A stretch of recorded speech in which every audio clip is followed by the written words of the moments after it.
자, 오늘 페인트 독서 감상문 쓰기 해온 거에 대해서 함께 합평하고 또 어떻게 하면 또 좋은 독서 감상문을 쓸 수 있을 건가에 대해서 한번 알아보도록 하겠습니다. 그래서 우리가 독서 감상문이라는 글은 또 우리가 처음 써보기 때문에 우선 여러분이 생각하는 독서 감상문이 이런 거다. 내가 생각하는 독서 감상문이 이런 거다라고 자유롭게 뭐 답이 있는 거 아닙니다. 그래서 여러분이 평소에 생각하는 독서 감상문의 정의에 대해서 이야기를 한번 잠깐 해보도록 하겠습니다. 거꾸로 우리 지석이부터 해보고 윤지석, 지석이 2부터 지석 2가 생각하는 독서 감상문이란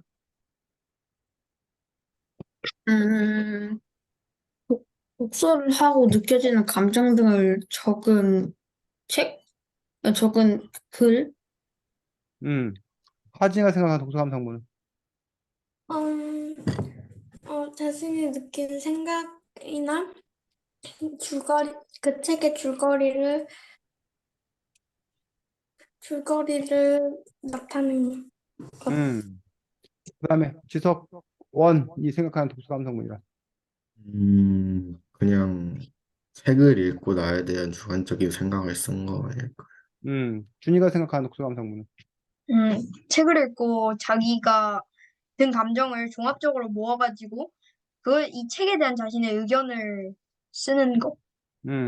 자, 여러분들 나름대로 어쨌든 독서 감상문에 대해서 이야기를 잘 했습니다. 그 모든 것들이 다 맞는 얘기라고 생각합니다.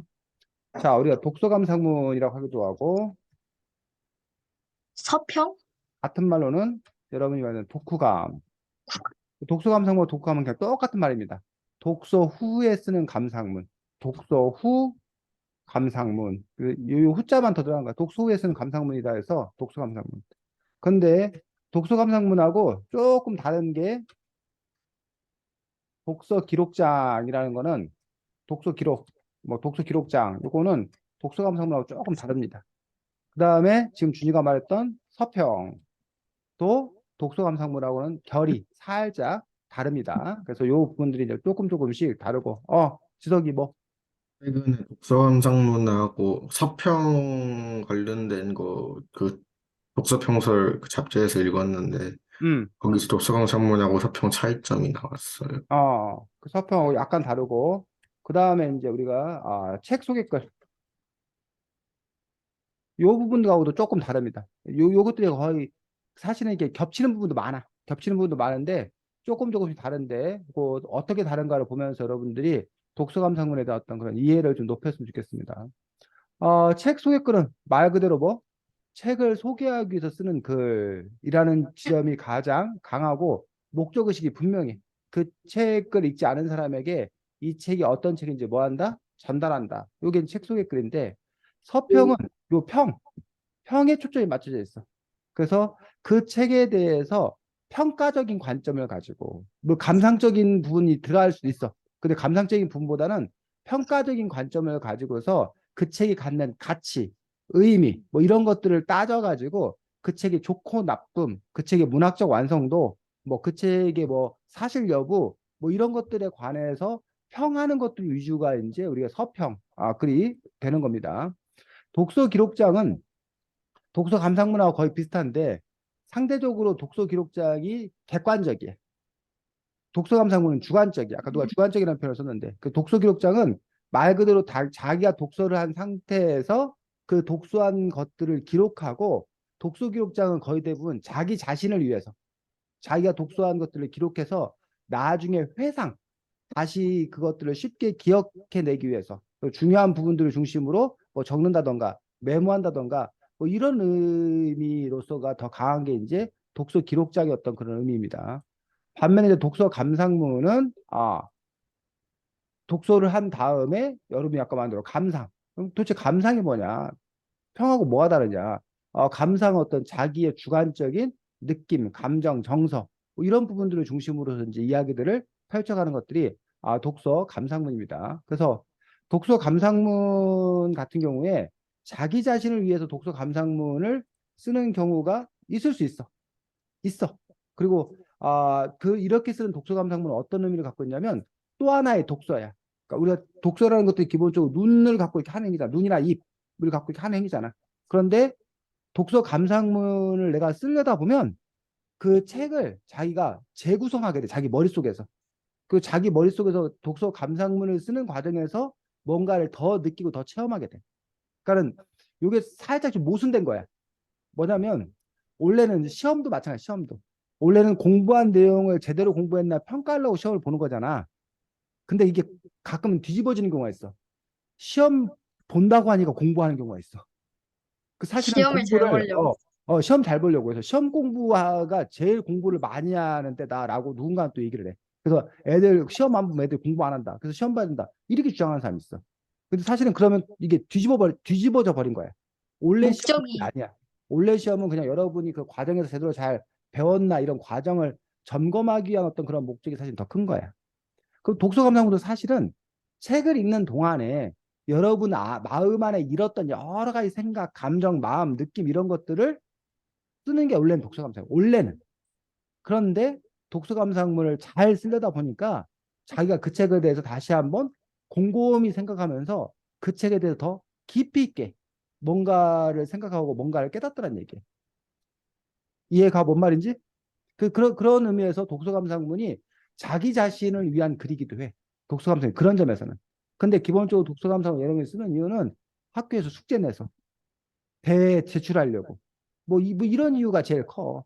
그 다음에 이제 여러분들이 약간의 자랑질, 서비스, 뭐 블로그를 운영한다던가, 뭐 이런 사람들 같은 경우는 남들에게 과시하는 어떤 그런 측면도 있고, 봉사정신도 있는 거지, 봉사정신. 다른 사람들에게 내가 이 책에 대해서 좀 이렇게 나의 느낌과 감정을 내가 알리고 싶다. 아니면 자기 표현의 욕망, 내 생각을 누군가에게 그 이야기하고 싶어 하는 게 또 인간이 갖고 있는 욕망들 중에 하나야. 이 책을 읽고 내가 이런 생각을 했다는 거를 다른 사람과 소통하고 싶은 거야. 뭐 이런 여러 가지 것들이 합쳐져 있는 것들이 독서 감상문이라는 거죠.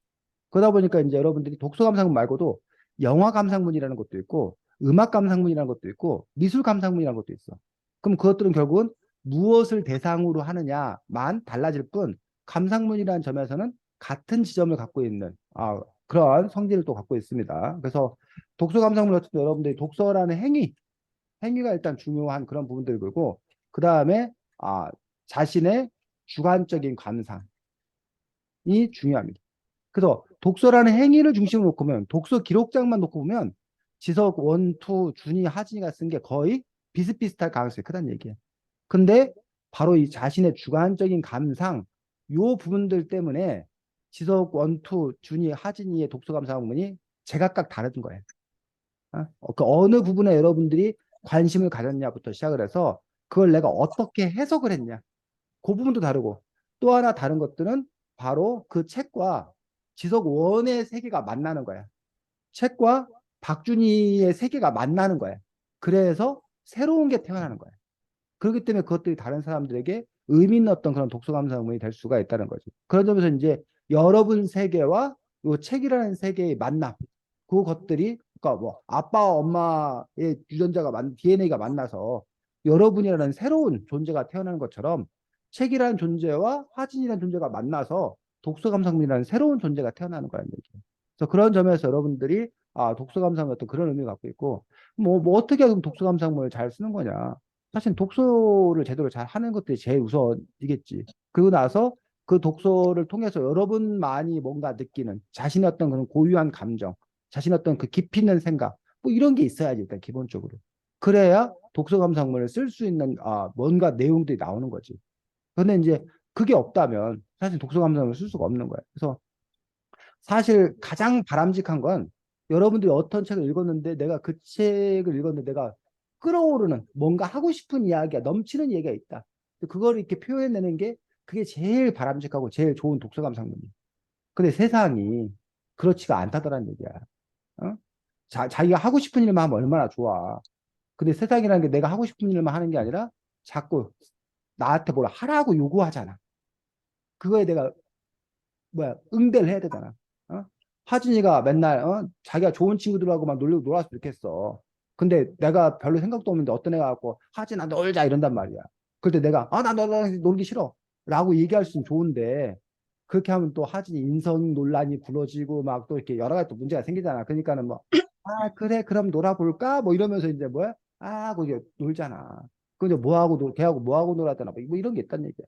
글도 마찬가지라는 얘기지. 여러분이 마음속에서 우러나와서는 제일 좋은데 이거 써야 되는 거 써야 되는 거예요. 그럼 여러분이 이제 끄집어내어서 또 쓰는 어떤 그런 부분들이 또 있다고 생각합니다. 그래서 어쨌든 뭐 그런 것들의 영역들을 다 여러분들이 할 수 있는 뭐 그런 또 이렇게 역량 뭐 이런 부분들을 가지고 있어야 된다고 생각되는데 어쨌든 오늘 우리가 독서감상문 앞으로 뭐 계속 여러 번 쓸 건데 그중에 이제 오늘은 독서감상문이 뭔 건가라는 부분에 대해서만 대략적으로 선생님이 이야기를 여러분들 했고 오늘 그러면 여러분들의 그 합평의 기준은 선생님 사실 여러분에게 뭐 이렇게 써라 저렇게 써라 얘기하지 않았기 때문에 그냥 쓴 거 자체가 잘한 거야. 근데 이제 친구들 글을 보면서 선생님이 얘기했던 요 페인트라는 책을 읽고 썼기 때문에 페인트라는 책과 관련하여서 독서감상문을 썼는 건가? 요게 이제 평가 기준 중에 하나겠지.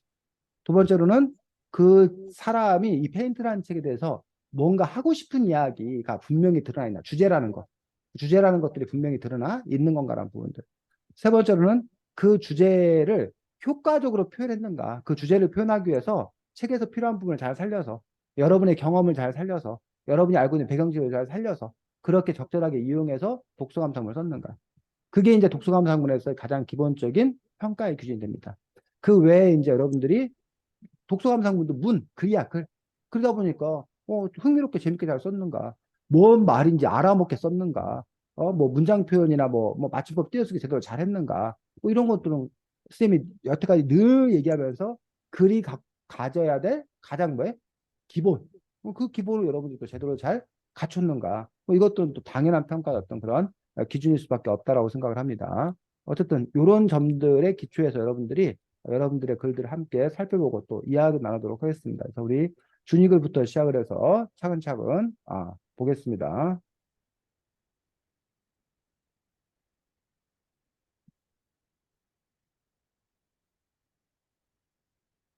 자, 준이 보겠습니다. 발표하겠습니다. 네. 이 책을 처음 보았을 때 느낀 감정은 솔직히 말해 의구심이었다. 책의 표면부터 제목까지 이야기가 예측이 가는 부분이 하나도 없어가지고 조금 놀라기도 했다. 그래서 이야기를 처음 읽을 때 되게 궁금증에 탄 상태에서 이 이야기를 읽었다. 이야기를 읽었는데 처음에는 사회적 문제점을 지적하는 그런 책인 줄 알았다. 처음부터 우리나라의 출산율이 줄어든다는 이야기가 나오고 그래서 NC 센터가 생긴다는 이야기를 통해 우리 사회에게 지적하는 내용인 줄 알았는데 알고 보니 비슷하지만 작가가 만들어온 세계관 안에 우리 사회를 조금 투영시킨 스토리였다. 그래서 더욱 상상의 나래를 펼칠 수 있게 되었던 것 같다. 책을 처음 읽을 때 이야기의 전체적인 스토리를 이해하느라 조금 생각이 필요했던 것 같다. 이야기가 지금 우리 세계에 일어나는 것이 아닌 조금 미래의 이야기니까 좀 어렵기도 하고 내가 주로 읽는 부분이 아니어서 더 힘들기도 했는데 그래도 계속 읽어나가다 보니까 정말 내가 그 상황에 있는 듯한 기분이 들었다. 그렇게 책을 계속 읽다 보니 NC센터의 아이들이 현재 고아원 아이들과 별반 다른 점이 없다는 생각이 들었다. NC센터의 아이들이 조금 더 좋은 환경에서 살기만 할 뿐, 아이들은 둘 다 압박된 환경에서 자라나야 하고 사람들의 눈치를 봐야 한다. 그리고 부모들에게 입양되지 못한다면 어른이 되었을 때 큰 불이익을 얻게 된다. 이 책의 이야기는 처음부터 여기서부터 시작된다. 이 책의 주인공인 제누 301은 NC센터에 살 수 있는 나이가 거의 꽉 찼음에도 불구하고 아직까지 부모님을 선택하지 못하였다. 그래서 부모님을 찾다 진정하게 부모님을 만나게 되는 스토리다. 이런 것을 읽고 페인트라는 의미가 이 책에서 부모를 선택하는 것에 대한 의미도 있지만 이 작가가 굳이 이것을 페인트라고 선, 부른 이유는 따로 있다고 생각이 들었다. 바로 자신의 꿈과 마음을 스스로 채워가는 그런 의미가 아닐까? 부모를 선택함으로써 자신의 삶을 색칠해 나가고 하나하나 발전해나가는 그런 것이 이 책에서 우리에게 전달해주고 싶은 것이라고 는 생각이 든다. 이 책은 정말 나에게 인상 깊은 책이었다. 처음 읽을 때는 그냥 흥미로워 보여서 읽은 책이었지만 지금은 이 책이 나에게 매우 중요한 책이다. 자신이 만든 스토리 안에서 감동과 울림을 사람들에게 준다는 것은 쉽지 않은 일이다. 감동과 울림을 담은 페인트. 정말 문학 가치가 큰 훌륭한 책이다. 네, 준이 수고했습니다. 지석이부터 평해보도록 하겠습니다. 윤지석, 투.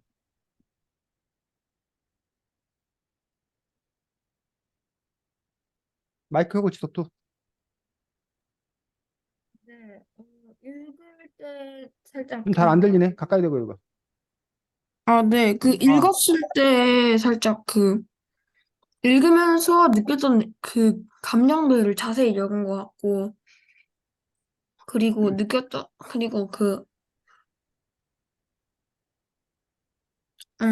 자신의 생각도 좀 들어간 것 같아요. 네. 하진. 어, 그 표현이 되게 자연스럽고 그 생각을 잘 자유롭게 쓴 것 같아요. 지석원. 일단은 되게 자기 주관적인 생각을 되게 좀 잘 표현한 것 같고요. 처음 부분에 이야기라는 단어가 엄청 많이 나왔던 것 같은데요. 이야기를 이렇게 나왔고, 그 NC 센터가 뭔지가 안 나왔는데, 음, 설명이 조금, NC 센터에 대한 설명이 부족된, 부족한 거. 다 했고. 자, 우리 준이가 독서감상문을 아주 잘 썼습니다. 또 우리 준이의 독서감상문 쓰는 형태는 준이의 의식의 흐름, 준이가 책을 읽으면서 의식의 흐름을 이렇게 쫓아가는 어떤 그런 방식으로 준이가 독서감상을 쓰는데 이런 방식으로 독서감상을 쓰는 그 유형들 중에 대표적인 유형들 중에 하나입니다. 이렇게 자신의 그 책을 읽기 전의 생각, 책을 읽어가면서 드는 생각, 책을 다 읽고 나서의 어떤 그런 생각을 순차적으로 그 흐름에 맡겨서 이렇게 써가는 어떤 그런 방식들, 뭐 이런 부분들도 분명히 독서감상을 쓰는 한 가지 대표적인 그런 방식들 중에 하나라는 거야. 그래서 준이가 이렇게도 독서감상문을 쓸 수 있고 또 이제 다른 방식으로 독서감상문을 쓸 수도 있고 그럴 수 있으면 좋겠다라고 생각이 들어서 그러니까 또 이제 자기가 또 이렇게 즐겨 쓰는 방식이 또 있는 거야. 사람들 따라서는 또 자기가 그 자신 있는 방식이 또 있는 거고. 근데 이제 자기 스스로가 이제 뭐 오늘은 짜장면 먹었으면 계속 짜장면 먹는 사람도 있지만 오늘은 그 메뉴를 좀 바꿔볼까? 뭐 이런 경우도 있잖아. 뭐 이런 것처럼 여러분들이 글도 내가 오늘 뭘 먹었는지, 뭐 어떤 방식 썼는지를 알고 그걸 또 이제 때로는 상황에 따라서 내가 이거 그럼 이건 좀 바꿔볼 수 있을까? 뭐 이런 식으로 이렇게 객관화도 시켜볼 수 있었으면 좋겠다는 생각입니다. 그래서 요 부분에 대해서 이제 그 두 가지로 얘기할 수 있습니다. 하나는 이 책을 처음 봤을 때 느낌 뭐 이런 것들을 우리가 쓰는 경우가 많아 사실은. 근데 이거에 대해서 지석도 어디 갔어? 지석원 어디 갔어? 어, 들어왔어요. 어. 그래, 그래. 인터넷 연결이 불안정했다구나. 요 부분에 대해서 준이의 마음을 쓴 거야. 준이의 솔직한 마음을 쓴 거야. 그 독서감상 원래 자기의 마음을 쓰는 거니까 맞아. 그런데 한편으로 읽는 사람 입장에서 요 글을 읽으면서 과연 이게 읽는 사람에게 어떤 의미가 있을까? 물론 정보를 주긴 해. 그 준이 그 자체가 전혀 그 정보를 안 주는 건 아니야. 근데 또 한편에서는 그래서 뭐 어쩌라고 라는 그런 생각이 든다는 거야. 그래서 가끔 선생님이 그 버스 타고 가는데 그 통화하는 사람 있어. 그럼 자기 친구하고 막 얘기하는 게 다 들리잖아. 그 버스 조용한데. 그럼 가끔은 선생님이 짜증이 나. 아니 내가 왜 네 무슨 여자친구하고 뭐 한 얘기를 내가 왜 듣고 있어야 되냐고. 그걸 내가 왜 알아야 되냐고. 뭐 가끔 이런 얘기. 근데 그거는 또 뭐 어쩔 수 없어. 그 사적인 통화니까. 근데 가끔 이제 방송에서 그 어떤 사람들이 나와서 방송을 뭘 하는데 자기 막 무슨 개인 얘기를 막 해. 그럼 쌤이 그 방송을 보면서 아니 내가 왜 네 그런 얘기를 듣고 있어야 되냐고. 그러니까 예를 들면 그러면 또 다른 거 이거는 왜 방송은 공공의 그 성격을 띠고 있기 때문에 그런 점에서 이제 그 시청자들에게 의미 있는 도움되는 또 그런 부분을 들려줘야 되는 거잖아. 어쨌든 그런 점에서 놓고 봤을 때 준이가 이렇게 쓰는 어떤 그러니까 이게 모순이야 모순. 개인이 글을 쓰는데 그 개인이 또 뭐야? 다수의 독자를 염두에 두고 써야 되는 어떤 그런 지점에서 요게 어디에다가 이렇게 더 추를 맞추냐에 따라서 요 부분들이 의미가 있을 수도 있고 아니면 뭐 이 얘기가 뭐 그닥 그러니까 뭐 책을 읽기 전 또는 다 그 더 전형적인 것은 보통 이제 책을 읽게 된 동기 뭐 이렇게 쓰는 경우가 있는데 그 동기나 책을 읽기 전의 느낌이 의미 있으면 읽는 사람에게도 어떤 정보를 주고 의미 있으면 써야 돼. 근데 만약에 의미가 없다라면 쓸 필요가 없다는 얘기야. 근데 준이 글은 의미가 있긴 있어. 왜? 내가 비포 내가 이랬었는데 끝에 가서 애프터 내가 이렇게 되었다라고 얘기하기 때문에 그 부분에 있어서 저 애프터가 살려면 비포가 있어야 됐어서 이 부분이 의미가 있다고 생각이 듭니다. 근데 어쨌든 근데 요걸 쓸 수도 있고 이 부분이 뭐 할 수 있다? 빠질 빠질 수 있다. 수도 있고. 꼭 써야 되는 거 아니다라는 것들 얘기하고 싶고 그다음에 이제 그 뭐 출산율 사회 그 책 이야기를 쓰는데 이제 방식이 이제 두 가지가 있어. 기존의 독서감상문은 전체적인 줄거리를 써줘라. 그거에 대해서 논쟁이 있는 거야. 책을 안 읽은 사람이 독서감상문을 읽을 수 있으니 그 사람들을 배려해서 전체적인 줄거리를 써줘라. 독서감상문에서 이렇게 교육하는 사람도 있어. 주장하는 분들이 계셔. 반면에 독서감상문이라는 게 책 속의 글도 아닌데 그걸 왜 굳이 통째로 다 써야 되느냐. 내가 필요한 것만 갖다 쓰면 되지. 라는 어떤 그런 지점에서 굳이 다 갖다 쓸 필요가 없다라고 생각하는 사람도 있어요. 그 역시 이제 상황에 따라 달라질 거다라고 생각이 드는데 쌤 개인적으로는 후자를 지지하는 편이야. 쌤 개인적으로는. 그런 점에서 이제 준이가 필요한 부분만 이렇게 뽑아갖고 쓰는 것들이 별 문제 없다고 생각합니다. 오히려 좋다고 생각합니다. 쌤 개인적으로는. 근데 이제 선생님들에 따라서는 다른 어떤 독서 감상문 지도하는 책에 따라서는 전체적인 줄거리를 꼭 써주세요라고 지도하는 것도 그렇게 그 안내하는 그런 책도 있다는 걸 선생님 얘기하는 거야. 네. 그건 상황 따라 판단하면 되고. 자, 그 다음에 뭐 처음 책을 읽을 때 뭐 필요했다 뭐 이런 것들 그 상황에 있는 듯한 기분이 들었다 뭐 이런 식으로 이제 이런 게 이제 그 책에 대한 자신이 느끼는 바 근데 그 느낌이라는 것들이 이른바 난이도 뭐 이런 정보라는 거야. 근데 이런 정보가 과연 아까 말했듯이 얼마나 사람들에게 독자들에게 필요한 건가. 그래서 그 책이 뭐 어려워? 쉬워? 어때? 뭐 이런 점에서 그런 정보를 준다는 점에서는 그러니까 평가적인 어떤 그런 측면이라든가 이런 부분에서는 이것들이 의미 있다고 생각되는데 그냥 감상적인 어떤 그런 측면만 놓고 보면 상대적으로 이것들은 그닥 중요하지는 않다고 생각합니다. 그래서 차라리 이런 부분 고아원과 NC센터라는 부분들에 대해서 네가 뭐 해가는 것들 비교해가면서 이야기를 쓰는 것들 오히려 이것들이 나는 더 의미가 있다고 생각해요. 선생님 개인적으로는 이런 건 내용에 관한 어떤 그런 부분들이고 이 부분을 중심으로 해서 그럼 우리가 이 고아원과 비교해서 읽지 않았던 사람들은 준이 덕분에 이걸 현재 고아원과 이렇게 비교해가면서도 읽을 수 있겠구나 라는 어떤 그런 새로운 정보 깨달음을 준다는 거지 준이 글이 그런 점에서 이제 의미가 있을 수 있다라고 생각이 들고 근데 이제 아쉬운 점은 그래서 부모님을 찾다가 진정하게 바라는 부모님을 만나는 스토리야? 스토리가 바뀌었어?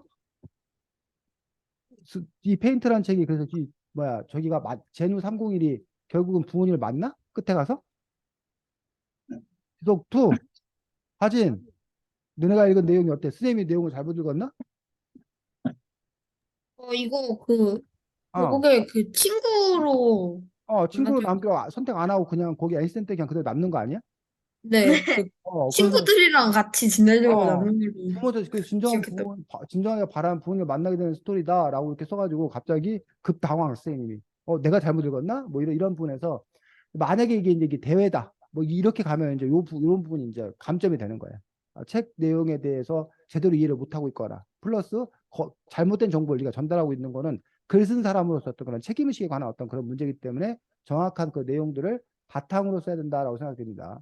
선생님이 지금 여기 빨간색 글씨를 써놓은 부분을 보면서 이게 최고다 라고 생각한 부분이 바로 이 부분입니다. 그래서 야 준이가 정말 대단하구나 라는 부분에서 이 페인트라는 책에 대해서 자신의 꿈과 마음을 스스로 채워나가는 그런 의미가 아닐까라고 해서 준이의 특별한 해석 우리가 이러려고 사실 독서 감상문을 읽는 거야. 이러려고. 그러니까 이런 게 있다는 거는 아주 놀라운 거야. 그냥 우리가 보통의 경우는 그냥 재밌어요, 슬퍼요, 뭐 이런 단순한 감정을 이렇게 얘기하는 경우가 많아. 근데 그것이 아니라 자기 나름대로 그거에 대해서 새로운 의미를 부여할 수 있는 거. 게다가 부모를 선택하면서 자신의 삶을 색칠해 나가고 하나하나 발전해. 와, 자신의 삶을 색칠해 나가고 이런 막 문학적인 용어를 막 팍팍 구사해 가면서 준이가 쓰니까 아주 그냥 멋진 뿜뿜이야. 지서가 이런 거 보면서 준이 오빠 멋져 막 이래야지. 자, 그래서 그런 점에서 준이가 이게 참 좋은 어떤 그런 부분이다 생각이 들어. 자, 그런데 이게 너무 좋다 보니까 쌤이 아쉬운 거야. 그러면 준이가 이거를 중심으로 전체적인 이야기를 펼쳐 나갔더라면 훨씬 좋은 글이 됐을 거다.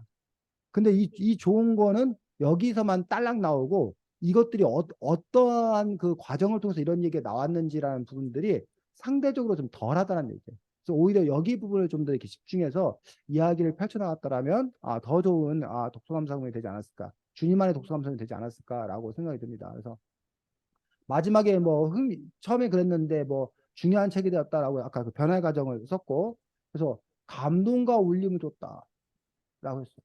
그 쌤이 여기 글을 이렇게 읽어봤는데 감동과 울림이 없어. 네가 써준 여기 글을 보면서 정말 감동적이야. 멋져. 이런 마음이 안 들어. 어? 그러니까 너 혼자 여기서 너 혼자 감동과 울림을 받았다고 너 혼자 지금 뭐 하고 있는 거야? 우기고 있는 거야. 그래서 정말 좋은 글은 네가 감동받았어요라고 얘기하는 게 아니라 네가 그냥 그 얘기를 했는데 그 얘기를 들은 지석이가 어머 너무 감동적이야 라고 말해야 그게 준이가 정말 잘한 거야. 우리 지석 하진이가 얘들아 내가 웃긴 얘기 해줄게 진짜 재밌는 얘기야 라고 아무리 해봤자 웃긴 얘기 재밌는 얘기 아니야. 진짜 웃기고 재밌는 얘기 하는 사람은 그냥 얘기를 해. 근데 애들이 막 하고 막 뭐야 응? 배꼽 빠지게 웃고 재밌어 하는 거지. 그래야 그게 웃긴 얘기 재밌는 거지. 내가 아무리 이거 웃긴 얘기야 재밌는 얘기라고 강요하는 거야, 강요. 그런 점에서 이제 설명하지 말고 보여줘라라는 어떤 그런 표현을 쓰는데 그런 점에서 이 감동과 울림이 스토리 안에서 그 감동과 울림을 도대체 네가 어느 부분에서 어느 장면에서 어떻게 느꼈나 그거를 오히려 보여주는 방법으로 글을 써 나갔더라면 더 좋은 글이 됐을 거다라고 생각합니다. 준이 이해가? 네. 그럼에도 불구하고 선생님이 여러 가지 얘기를 했지만, 이거 뭐, 좋은 독서감상문이었습니다. 그래서 선생님이 지금 한 얘기는, 다음번에 또 독서감상을 할 때, 이런 점을 참고했었으면 좋겠다고 생각이 들고, 이건 준이한테만 하는 얘기가 아니라, 지석이, 하진이, 지석, 원 다 마찬가지 이야기입니다. 자, 그 다음에 두 번째가 2등이 아까 지석 원, 하도록 하겠습니다. 멀지 않는 미래 사회에서 일어날 이야기를 상상해서 쓴 글이다.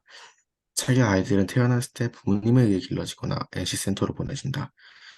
NC센터로 보내진 아이들은 그곳에서 교육받고 단체 생활을 한다. 그리고 13살이 되면 이 이야기의 중심이 되는 페인트를 진행할 수 있게 된다. 페인트란 Parents Interview, 부모 면접이라는 뜻이다. 즉, 아이가 부모를 고르는 것이다. 현대사회에서도 고아원 같이 부모가 없거나 버림받은 아이들을 모아놓은 것이 있다. 하지만 이곳은 아이가 부모를 고르는 것이 아닌 부모가 아이를 고른다. 아이의 의견이 적극적으로 반영되는 곳은 사실상 많지 않다. 하지만 그런 생각을 깨버리고 아이가 부모를 고른다는 이 발상 자체가 이 책을 특별하게 만들어준다. N센터의 아이들은 몇 가지 관점으로 자신의 입장을 볼 수 있다. 첫 번째, 자신은 부모에게서 버려졌다는 관점과 두 번째, 자신은 부모를 선택할 수 있다는 특권을 가졌다고 보는 관점이다. 하지만 내가 부모를 선택할 수 있다고 하더라도 그것이 과연 특권일까? 오히려 19살이 되어 센터에서 나갈 때까지 부모를 못 찾을 수도 있고 처음 보는 사람들과 면접을 하고 그 사람들이 마음에 들더라도 서로 잘 모르는 상태에서 맞춰가며 살아가는 일은 누구더라도 어려울 수밖에 없다. 센터의 아이도 사람이고 페인트를 시작할 나이는 사춘기에 막 접어들 때니까 첫 번째 관점, 자신은 버려졌다는 관점에 집중할 가능성이 크다. 또 그렇게 생각하는 만큼 부모나 페인트에 대한 거부감도 생길 것이다. 하지만 책에 등장하는 NC센터의 아이들은 사회적 압박에 의해 페인트를 강요받는다. 페인트를 진행해서 부모를 갖게 된다면 NC센터 출신이라는 기록은 사라진다. 하지만 부모를 갖지 못하고 NC센터에 나오게 되면 NC 출신이라는 이유로 차별받는다. 이렇게 간접적으로 페인트를 안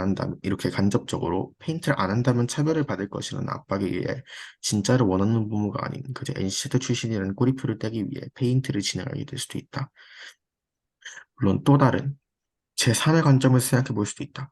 NC센터의 아이들은 조금 맞지 않는 면이 있더라도 그냥 마음에 드는 고를 고를 수 있지만 바깥 세상의 아이들은 자신과 정말 맞지 않거나 심지어 폭력을 휘두르는 부모가 있을 수도 있다. 페인트는 몇 번의 면접을 진행하고 면접을 모두 통과하며 합숙생활까지 진행해 아이가 만족하고 부모가 아이를 키울 수 있다고 판단되면 부모의 집으로 가게 된다.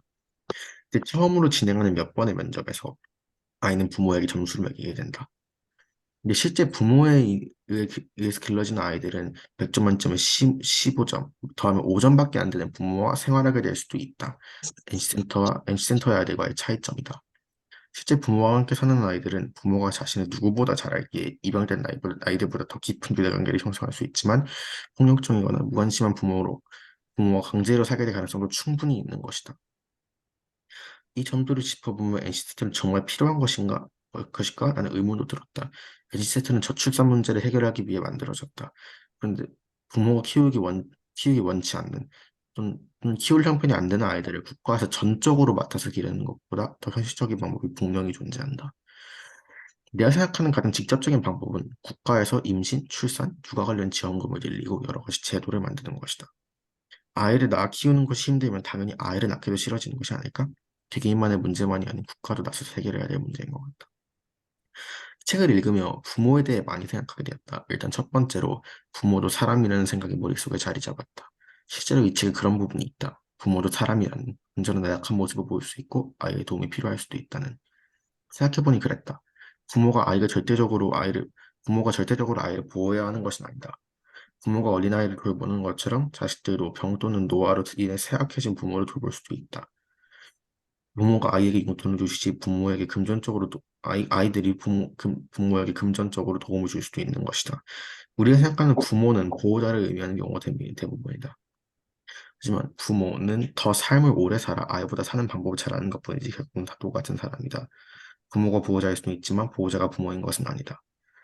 가족 관계, 특히 부모와 자식 관계는 혈연이라는 말이 있을 정도로 그 어느 관계보다 끈끈하다. 중요한 것은 서로 도움을 주며 공존하는 것 아닐까? 네, 수고했습니다. 준이부터. 되게 여러 가지 관점에서 그 이야기를 잘 풀어나간 것 같아가지고 되게 좋았던 것 같아요.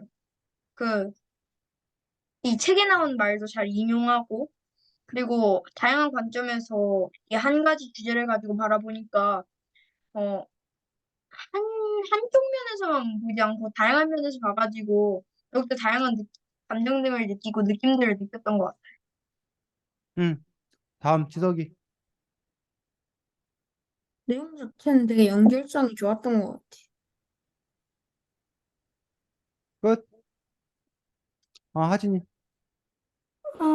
줄거리랑 생각이 적절하게 섞여서 좀 글이 조화롭게 느껴졌어. 아, 자, 지석 원 글을 읽으면서 선생님이 지석이에 대해서 뭐 예전에도 느꼈던 생각인데, 지석이는 복학생 아닌가 싶어. 너 솔직히 말해. 너 그냥 중1 아니지. 너 복학생이지. 어? 아, 자, 지석이 그 마음 안에 어떤 그 노인네 한 분이 이렇게 자리 잡고 있는 것 아닌가. 칭찬이야. 자, 욕 아니야, 지석아. 그래서 지석이 글을 보면서, 지석이가 때로 이렇게 생각하는 것들 보면, 야, 선생님 안에는 애기가 어린애가 살고 있었고, 맨날 쌤이 장난이나 하고 농담이나 하고 그러는데, 지석이 안에는 어른이 살고 있구나라는 그런 생각을 하게 됩니다. 그래서 지석이 글 같은 경우가 이제 아까 준이 글하고는 또 다른 시작을 하고 있는 거예요. 그래서 지석이 같은 경우가 이제 이 첫 문장이 책 전체를 한 문장으로 이제 뭐 하는 거야? 압축해서 이렇게 응축해서 보여주는 거야. 전체적인 어떤 그런 부분들. 그거 나서 이제 그 다음에 책에 관한 이야기를 전체적인 내용을 이렇게 중요한 부분들에 대한 내용을 정보를 제공하고 있는 어떤 그런 방식으로 쓰고 있다는 거예요. 그래서 살짝 이것도 이제 시작하는 방식들 중에 하나야. 그리고 이렇게 시작하면 이제 책을 읽지 않은 사람들도 어느 정도 상황에 대한 어떤 그런 이해들 뭐 이런 걸 할 수 있다는 장점을 갖고 있고 지석이 같은 경우 어쨌든 책 내용에 대해서 정확하게 이야기하고 있고 지석이 글 같은 거에 또 하나의 좋은 점이 이 페인트라는 책에서 이야기하고자 하는 바, 작가가 이야기하고자 하는 중요한 바와 지석이가 지금 이야기하는 바가 일치하고 있는 거예요. 근데 이게 이제 사실 일치하는 게 제일 바람직해. 근데 이제 경우에 따라서는 책에서 작가가 얘기하는 거와 내가 얘기하고 싶은 게 이게 엇나가는 경우가 있어. 그럴 경우에 이제 그럼에도 불구하고 내가 더 중요하게 생각하는 걸 안 쓰고 책에서 더 중요하게 생각하는 걸 쓰는 사람도 있어. 억지로라도. 또 어떤 사람들은 아니다. 내가 중요하지. 그냥 책에서 중요한 게 아니라 내가 중요하다고 생각하는 걸 쓰는 사람이 있어. 근데 이제 아까 말했듯이 그건 여러분 선택의 문제야. 경우에 따라 달라.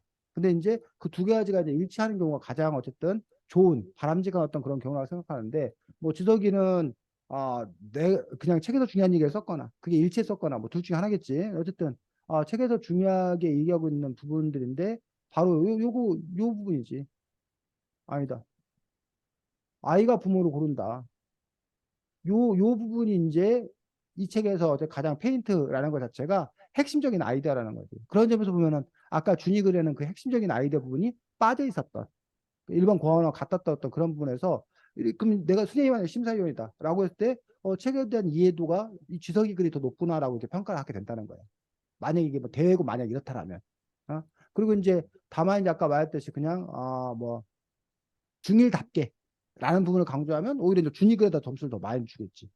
뭐 이런 부분 이렇게 이제 심사위원이 심사의 기준을 뭐로 세우냐에 따라서 그런 부분이 달라질 수 있다고 생각이 들고 NC센터에 대해서 그 관점을 이렇게 소개하고 그 다음에 이제 그거에 대해서 여러 가지 부분으로 자기 나름대로 이렇게 검토해본 어떤 그런 활동들 상당히 좋은 어떤 그런 부분들이죠. 그래서 이게 여러분들이 사실은 이렇게 우리가 공부하는 어떤 그런 이유들 중에 하나가 바로 이런 사고의 패턴을 배우는 거예요. 사고의 패턴.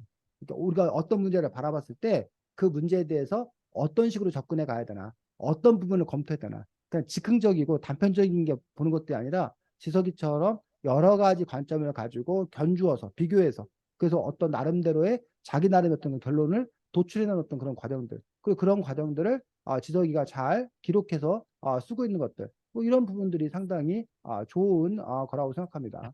다만 이제 여기서 보면 그나마 마음에 드는 부분을 고를 수 있지만 바깥생 아이들은 자신과 정말 맞지 않거나 부모가 있을 수 있다. 페인트 부모 집에 간다. 뭐 생활할 수 있다. 실제 부모와 함께 사는 아이들은 부모가 자신 누구 잘 알게 입양자들 더 깊은 형성했다. 맞구나. 쌤 착각했구나. 아, 그러니까 이게 지금까지는 그 친부모하고 사는 사람을 얘기하는 거지. 그 친부모와 사는 아이들 여기 지금 얘기한 거야. 이때 처음으로 지난 몇 아이들 점수를 매게 된다. 그런데 실제 부모에 의해서 길러진 아이들은 여기부터 그러니까 다른 얘기야.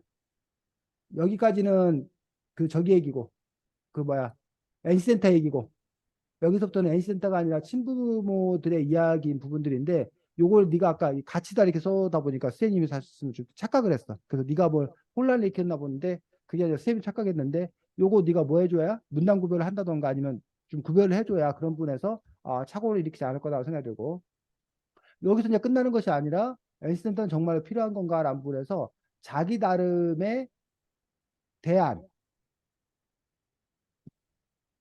이 대안을 제시하고 있는 거. 이런 부분들이 아주 좋은 그런 부분들이지. 그냥 이렇다 저렇다 해서 끝나는 게 아니라 자기가 나름대로 이렇게 대안을 제시하고 있는 부분들이 더 이제 한 발 나아간 거기 때문에 상당히 좋다고 생각합니다. 그 다음에 이제 그러면서 여기서 하나가 끝났어. 하나의 이야기가 N센터에 대한 이야기가 끝났어. 그 나서 이제 두 번째는 부모도 사람이다.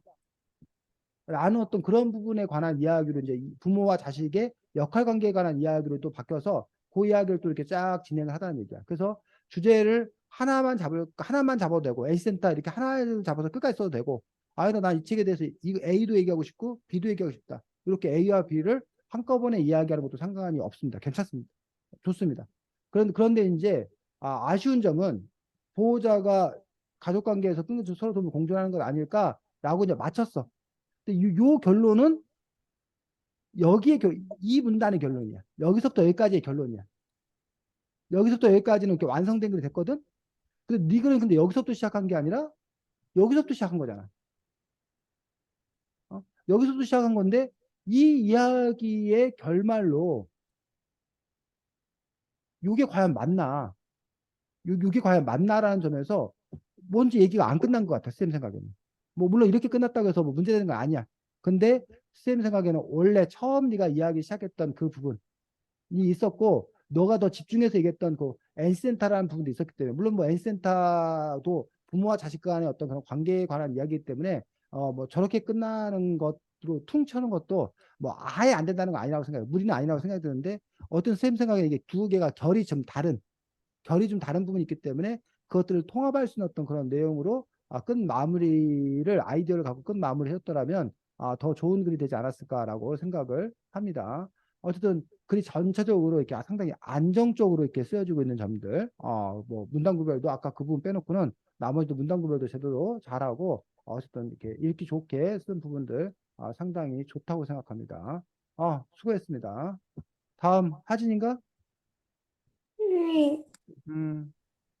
우리 하진이가 드디어 쌤한테 보내서 선생님이 하진이 글을 마음대로 일단 난도질을 막 하겠습니다. 그동안은 하진이가 사진을 찍어서 이렇게 보내줘갖고 선생님이 하진이 글을 막 난도질을 못했는데 하진이 겁먹고 있어? 겁먹지 살짝 마. 자, 하진이 읽고 준이부터 평가도 하겠습니다. 하진이. 페인트라는 책을 도서관에서 맨 처음으로 봤는데 많은 아이들이 재미있게 읽은 책이라고 들어서 읽어보게 되었다. 나는 페인트를 읽기 전까지 페인트가 이렇게 많은 문제와 다양한 이야기를 담고 있는 책인 줄 몰랐다. 페인트는 사회의 많은 문제 중 저출산의 문제와 센터에서 자라는 아이들에게 주어진 불평등한 차별에 대해 다루고 있다. 부모에게 버림받은 아이들이 국가의 아이들이 되어 여러 가지 센터로 나뉘어 생활하고 있다는 점이 다소 독특했고 판타지 소설이지만 각자의 사연이 있다는 게 이 소설만의 매력인 것 같았다. 내가 가장 인상 깊었던 부분은 주인공 제누가 센터장인 박의 비밀을 알게 된 후 2차 페인트를 맡은 부모와 특별한 문제가 없었는데도 페인트를 거부했던 부분이다. 끝까지 페인트를 거부하고 센터에 남겠다고 했을 때 자신의 미래에 바뀌는 차별에 당당히 맞서 싸우겠다는 의미가 들어가 있는 것만 같아서 좋았다. 그리고 나중에 제누가 NC 센터에서 마지막 선택을 후회하지 않았으면 한다는 생각이 들었다. 내가 만약 NC 센터에서 자랐다면 센터의 까다로운 규칙들과 모르는 사람이 언젠가 내 가족이 될 수 있다는 생각에 두려워 잘 적응하지 못할 것만 같다. 그런데 또 센터에 잘 적응한 아이들을 보면 대단하다는 생각과 이런 어른스러운 아이들에게 꼭 부모가 필요할까라는 의문이 들었다. 페인트에서 다룬 이야기들은 단순한 판타지 소설이 아니다. 지금도 사회에서는 많은 아이들이 차별을 받고 있고 자신의 부모를 잃고 있다. 그래서 지금 우리의 행동이 더욱 중요하다. 언젠가는 그 사소한 행동이 우리의 내일을 만들고 내일은 누군가의 미래가 될지 모르니 말이다. 네, 수고했습니다. 준이. 일단 잘 쓴 거 같긴 한데, 그, 아까 아래에서, 아까 단순한 판타지 소설이 아니라고 했잖아요. 아래 부분에서. 그래가지고, 지금 현재에도 많이 다른 아이들이 차별을 받고 있고, 자신의 부모를 잃고 있다. 뭐 이런 내용은, 어, 판타지 소설하고는 약간 다른 거 아니에요. 그러니까, 판타지 소설이 아예 아닌 내용, 그냥 좀 미래형 사회 뭐 소설, 이야기, 이런 거에 조금 더 가까운 것 같아가지고, 약간 그런 성장, 거? 네? 성장 소설. 응. 음, 전체적으로 아무튼 잘 쓴 것 같아요. 지석투. 감성적이었고 글이 살짝 짧았던 것 같긴 해요. 난 네 평이 늘 짧은 것 같아. 자, 지석 원. 일단 진짜 정석대로 선생님이 학교에서 하란 대로 읽게 된 동기부터 시작해서 줄거리 요약하고 인상 깊었던 부분 쓰고 막 이렇게 해서 진짜 완전 정석대로 써온 것 같고, 그리고 약간 뭐라 해야 되지? 약간 내용이 약간 부족한 부분이 있었던 것 같은데요. 자, 하진이 글을 쓰면 난도질을 하려고 했었는데 읽어보니까 난도질할 부분이 별로 없습니다. 안타깝습니다. 그래서 자, 하진이가 사실은 옛날에 이렇게 사진 찍었고 이렇게 글을 써 보였더는 쌤이 뭐 선입견이었나 뭐 글씨로서 그런 건가 뭔가 어수선한 느낌이 있었거든. 근데 오늘 하진이 글을 보면서 어수선하지 아니하고 이렇게 정돈된 그리고 아까 지석이가 FM대로 썼다라고 이제 얘기를 했었는데 그래서 뭐지? 하진이가 예전에 썼던 글이 어쨌든 뭔가 완성되지도 않은 뭔가 뭐 이렇게 엉클어진 어떤 그런 느낌이었는데 이번 글은 어쨌든 상당히 정돈된 어떤 그런 느낌, 안정된 그런 느낌이 들어서 하진이가 변했다고 생각합니다. 근데 어쨌든 잘 변했습니다, 하진아. 잘 변했어. 긍정적으로. 그래서 하진이 이 부분 여기서부터 여기까지는 누구를 떠올려? 어, 여기서부터 여기까지는 박준희를 떠올리지. 이게 박준희 방식이야. 준희와 같이 책 읽기 전에 나는 어떻게 생각했나. 근데 하진이가 그나마 다행이야. 하진이가 보면 내가 뭐 독서교실을 다니는데 거기 선생님이 하필 페이트라는 책을 선택해갖고 나는 어쩔 수 없이 읽게 되었다라고 솔직하게 했으면 좋겠어야 되는데 그렇게 안 쓰고 뭐 도서관에서 맨 처음으로 봤었는데 이렇게 거짓말을 막 슬슬 써가면서 바람직한 거짓말이야. 자, 그래서 여러분들이 응. 체육대회 동기 뭐 이렇게 쓰라고 그러면 뭐 숙제로 뭐 해라고 해서 뭐 엄마가 한번 읽어보라서 뭐 이렇게 아주 진짜 솔직하게 쓴 애들 있어. 근데 제가 그렇게 그건 쓰라고 솔직히 했는데 그렇게 안 적었어요. 뭐라고? 제가 그렇게 쓰라고 했는데 그렇게 안 어, 적었네요. 그렇지. 지석이 오빠의 말을 안 듣는 하진이가 잘 선택한 거야. 그래서 뭔가 그 착각하고 있는 거야. 그게 솔직한 동기가 그런 동기를 쓰라고 한 거 아니야. 우리가 동기라고 하면 우리가 그런 표면적인 동기를 쓰라는 게 아니고, 쌤이 그래서 이게 거짓말인지 아닌지 뭐 이런 게 있는데, 예를 들면 이런 거야. 준이가 나중에 이제 영재고를 생각이 하나도 없었는데 아빠가 갑자기 너 영재고 가. 그러면서 이제 나중에 자기소개서에 영재고 지원 동기를 쓰라고 그러는 거야. 그러면 나는 아무 생각이 없었는데 아빠가 갑자기 거기 가면 좋은 대학 갈 수 있다고 해서 나는 가게 되었다. 이렇게 쓰면 된다, 안 된다? 안 된다. 안 된다는 거야. 그럼 내가 거짓말을 쓰라는 거냐? 그게 아니라 가능한가요? 선생님 어떻게 그런 거 그렇게 설명하냐면 이렇게 설명한다는 거예요. 엄마 아빠가 그럼 너한테 이제 나 싫어. 나 근데 가기 싫어. 나 그냥 지석이랑 나 이렇게 앞에 고등학교 갈 거야. 막 그랬단 말이야. 그랬더니, 야, 영재고를 가면 뭐가 좋은지를 엄마 아빠가 막 자기를 뭐해? 설득할 거 아니야. 이런 점이 좋다. 저런 점이 좋다. 근데 듣고 보니 말이 돼. 듣고 보니 뭐 솔깃해. 그러면 다만 이게 그게 처음에 낫으로 촉발한 건 아니지만 부모에 의해서 촉발되었지만 어쨌든 그 얘기가 이제 내 얘기가 되는 거야. 부모한테 주워 들었는데 요런 요런 좀 좋더라. 그렇다. 그러면 그게 이제 뭐야? 자기의 동기가 되는 거라는 얘기. 지금 쌤 말 뭔 말인지 좀 이해가? 거짓말 아닌 거짓말이야. 아니 뭐 참말 아니 거짓말 아닌 참말. 어쨌든 뭐 그런 그 부분들을 갖고 있는데 요 이야기를 뭐 할 수 있고 역시 쓸 수 있고 아까 말했는데 요 이야기가 굳이 뭐 이게 무슨 정보를 주냐는 얘기야. 그래서 이 이야기를 뭐 해도 된다? 쓰지 않아도 된다. 그래서 그 동기라는 것 자체가 아주 무슨 드라마틱한 그런 상황이 있다던가 뭐 하진이가 뭐 갑자기 뭐 남자친구가 사실은 나 출생의 비밀을 얘기해 줄게. 나 고아 출신이야. 막 이래가지고 하고 내가 막 충격을 받고 막 그러는데 마침 충격받은 나에게 뭐이 책을 권해갖고 내가 이 책을 읽으면서 막 남자친구 이야기를 했다. 뭐 이런 나름의 뭐 스토리가 있어. 그럼 그런 걸 써도 돼. 지금 새 말 뭔 말인지 알겠어? 근데 이제 네. 그런 스토리 없는데 굳이 동기 없는데 굳이 뭘 쓰려고 애쓸 필요는 없다는 거야. 자, 그 다음에 요 부분은 누굴 생각하게 해? 요 부분은 지석이. 그렇지 지석 원이 바로 시작을 요 부분에 시작했던 거지. 그러니까 하진이는 여기 준이 더하기 지석이 를 둘 다를 갖고 이제 이렇게 쓰고 있는 그런 부분을 볼 수가 있습니다. 그러면서 이제 아까 지석이가 말했듯이 책 읽게 된 동기, 책에 대한 전체적인 내용. 그럼 여기서 이제 네가 뭐 해줘야 돼? 문단을 구별해 줘야겠지. 문단 구별해주고 책에 대한 간단한 내용을 이렇게 쓰고 있는 것도 볼 수가 있습니다. 그 다음에 주인공 제누가 센터적인 박의 비밀을 알게 된 후 2차 페인트를 부모를 그래서 아까 이제 지석이나 다른 친구들 지석이가 뭐 빠진 부분이 있다. 지석고 2가 너무 짧다라고 한 부분이 바로 요 부분 때문에 요 부분 때문에 하진이가 이걸 그냥 이런 식으로 처리하고 말았기 때문에 또는 이 부분 여기 부분 때문에 그래. 아까 지석 2 같은 경우는 전체를 쓰지 않았지만 이것보다 훨씬 길게 썼어. 그리고 여기 이렇게 써놓으면 이 책 안 읽은 사람은 몰라. 그 때문에 여기 부분을 네가 뭐 하면 더 자세히 써주면 그러면 아까 뭐 지석이나 준이가 쓴 만큼 쓸 수 있어 하진이도. 근데 하진이가 이제 그렇게 하지 않은 거야. 그래서 하진이가 그 부분에서 너가 이제 시간을 더 드리고 조금 더 네가 이제 뭐해 해야지. 그래서 이제 뭐 이게 뭐 선생님이 온거지 몇 장을 써라 이런 걸 정해준 게 아니기 때문에 근데 네가 만약 이거를 온거지 10장을 써라 뭐 이런 정해져 있다면 그 부분을 늘려주면 돼. 그 부분. 이 부분하고 이 부분을 늘려주면 돼. 그러면 다른 거 특별히 안 건들고도 얼마든지 온거지 10장 써 내려갈 수 있다는 거야. 하진아. 자, 그 다음에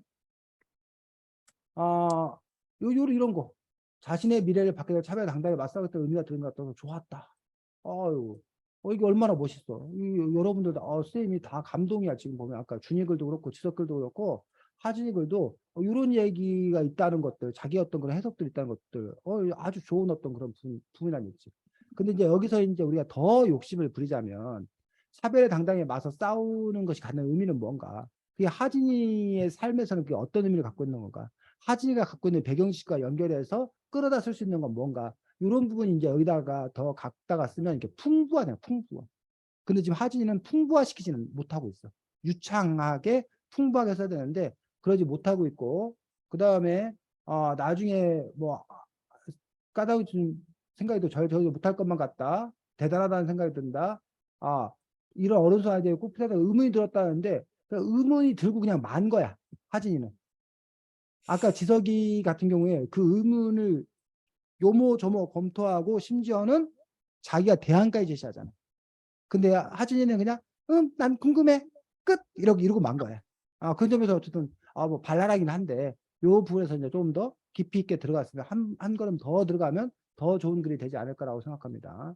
그 다음에 뭐 판타지 소설이 아닌 지금도 사회에서 많은 아이들이 사회받고 있고 이 끝마무리 부분 선생님이 감동했잖아. 언젠가는 그 사소한 행동이 우리의 내일을 만들고 내일은 누군가의 미래가 될지도 모르니 말이다. 야, 이런 말 도대체 어디서 나오는 거야 도대체? 야, 쌤이 아이들한테 인상 깊은 마무리를 하고 써라라고 늘 가르치는데 인상 깊은 마무리 아주 정말 인상 깊게 잘 썼습니다. 그래서 지석원에게 선생님이 아까 끝 마무리 부분에서 아쉽다고 했던 부분들이 오히려 하진이는 다른 데보다 앞에 부분보다 끝 마무리가 너무 좋아. 너무 좋아. 그러니까 이렇게 보면은 제가 막 그때 붙이면 되겠네. 옷은 이런 건 별로 뭐 그냥 입었는데 구두만 아주 명품 구두를 신고 있는 거야. 구두만. 그런 그 부분들인데 이왕 네가 명품 구두 신는 김에 바지도 상의도 블링블링하게 명품으로 그냥 쫙 빼란 얘기지. 하진아. 이해가? 네. 어쨌든 하진이 좋은 걸 잘 읽었습니다. 다음 우리 지성투님의 글을 보겠습니다. 저 되게 못 썼어요, 글. 아유, 기대하고 있어. 못 썼을 걸. 걱정하지 마. 자, 잠깐만. 이거 선생님 잠깐만 바꿀게. 아이고. 다른 사람들은 190포인트이고 너 거만 160 하면은. 자, 읽겠습니다. 만화같이 쓰는데. 나는 최근 한국의 저출산 문제를 여러 매체에서 접하며 느끼게 됐다. 한국의 저출산율은 두 명당 약 0.78로 우리나라의 전망이 위태로울 정도라고 한다. 나는 이 저출산 문제에 대해 조금만 더 알아보고 싶다는 생각이 들었고, 그 결과 저출산으로 인하여 아이들이 희귀해진 미래의 내용을 다루는 페인트를 읽게 되었다. 페인트는 제12회 창비 청소년 문학상을 수상한 책으로 소설가 이혜영의 소설이다. 이 책에서는 보호자가 없어 국가가 기른 아이들이 직접 부모를 고르는 내용이 주 내용을 이루고 있으며 아이들의 심리적 묘사가 긴장감을 유발하는 책으로 아직까지도 베스트셀러의 이름을 올리고 있는 책이다. 이 책의 주인공은 나라에서 관리하는 NC센터의 제노 301이다. 제노 301은 벌써 여러 번의 페인트를 진행하였다. 페인트는 부모, 면접, 페런츠 인터뷰의 줄임말이다. 제노에게 이번 페인트는 매우 중요한 페인트가 될 것이다. 하지만 이번 페인트 부분은 아이들을 지켜주는 가디스의 봄에 내린 15점짜리 부부지만 제노는 이 사람들의 솔직한 점이 마음에 들어 계속해서 페인트를 진행해 나간다. 그리고 얼마 뒤 센터장인 박이 휴가를 떠나게 된다. 그런 와중 제노는 박이 자신을 학대한 아버지가 병으로 인하여 위태로운 이야기를 듣고 떠난 것이라는 것을 알게 된다. 제노는 박과 깊은 이야기를 나누고 박의 결정을 존중한다. 제노는 3차 면접까지 가게 되고 그곳에서 부부와 나눈 얘기 끝에 자신은 그 부부와 밖에서 만나 부모 사이가 아닌 친구 사이로 지내자고 하게 된다. 그 뒤 제노는 더 이상 페인트를 하지 않으며 NC센터에서 가르침을 받게 된다. 이 책의 문장을 보면 나는 여러 깨달음을 얻었다. NC 출신으로 살아간다는 건 네가 생각하는 것보다 훨씬 어려운 일이다. 말도 안 되는 부모 밑에서 살아가는 것보단 살아가는 게 더 어렵죠. 이 대화는 가디체와 제누의 대화 일부분으로 이 장면에서 제누는 부모에 의해서 피해를 받을 바에는 차라리 사회에 차별을 받는 게 더 낫다고 생각한다. 이 장면에서 제재를 받을 바에는 차별을 당하는 게 낫다는 제누의 가치관을 알 수 있었다. 또 다른 제노의 3차 면접을 포기 또한 인상 깊게 보았다. 포기 사연은 부모가 마음에 들지 않아서가 아닌 자신의 친구들을 생각해 이 센터에 남는 제노의 우정 또한 인상 깊고 부모보다 더 오래 만났고 자신을 더 잘 아는 부모보다 더 부모 같은 존재를 선택한 제노가 인상 깊게 남았던 것 같다. 이 내용의 다른 큰 액을 담당하는 내용 중 하나인 박이 아버지와의 만남을 도와주는 최의 장면이 인상 깊었다. 최는 박 보고 아버지를 만나러 가라고 권유한다. 이 장면에서 최는 아버지를 아버지를 만나러 가는 것은 용서하러 가는 것이 아닌 단지 도망치지 말라고 한다. 이 과정에서 나는 박의 용기가 정말 가상하고 트라우마를 극복하기 위해서는 당사자를 만나서 끝을 봐야 한다. 즉 극복해야 한다는 것에 초점을 둔다. 결국 박은 이러한 아버지를 만나러 가고 이러한 선택을 통해 부자 사이의 관계는 학대 등으로서 쉽게 부시기 힘들다는 사실도 알 수 있었다. 나는 이 책 페인트를 읽으며 아이와 부모 사이의 관계는 느슨해질 수 있지만 쉽게 끊어지기는 힘들다는 것을 알려주었다. 과거의 나 자신에 비해서 이 책을 읽고 난 후에 나는 부모의 관계를 전부 다 더 확실히 깨달았으며 앞으로도 부모의 관계를 소중히 생각하며 살아갈 것이라고 생각하였다. 네, 수고했습니다. 지석 원부터. 일단은 감상문 느낌보다는 소개글 느낌이 더 강했던 것 같아요. 근데 그런 것 같고, 그리고 맨 마지막 인상 깊었던 부분 여러 개 하면서 자신을 느꼈다 접쓰고 그런 거는 되게 좋았던 것 같고요. 이쪽 부분 맨 마지막 부분에 그게 아니라 차츰 어울립니다. 저게 뭐 이쪽에 중간에다가 뭐 따옴표로 묶어 놓은 게 있었는데 이쪽 살아가는 게 더 어렵죠 할 때 개가 저게 맞나요? 아, 맞아. 안 맞아. 맞아. 안 맞아요. 살아가는 것이 살아가는 게 어이. 그쵸. 음, 딱딱. 네, 다른 건 없었습니다. 사진. 어, 그 줄거리를 잘 쓴 것 같고 생각도 적절하게 넣었는데 생각이 조금 풍부했으면 더 잘 읽혔을 것 같아요. 준이.